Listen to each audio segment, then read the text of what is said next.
Automated facial recognition breaches GDPR, says EU Digital Chief Commissioner Margrethe Vestager believes facial recognition in the EU requires consent.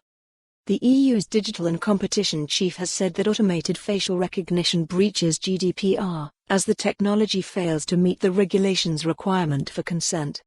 Margrethe Vestager, the European Commission's Executive Vice President for Digital Affairs, told reporters that as it stands right now, GDPR would say don't use it, because you cannot get consent, EURACTIV revealed today. GDPR classes information on a person's facial features as biometric data, which is labeled as sensitive personal data. The use of such data is highly restricted, and typically requires consent from the subject, unless the processing meets a range of exceptional circumstances. These exemptions include it being necessary for public security. This has led the UK's data regulator to allow police to use facial recognition CCTV, as it met the threshold of strict necessity for law enforcement purposes. Read, here's how face recognition tech can be GDPR compliant.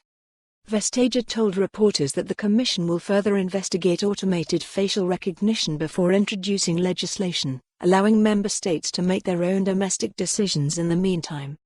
So what we will say in the paper in a very lawyered-up language is, let's pause and figure out if there are any situations, and if any, under what circumstances facial recognition remotely should be authorized, she said.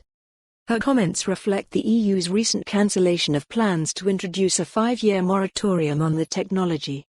EU seeks to differentiate itself.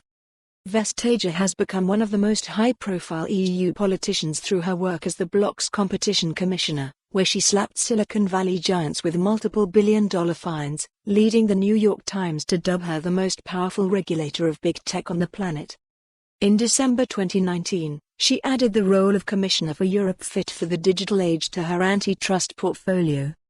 Vestager's enhanced powers have. For more on this story, visit the news article link.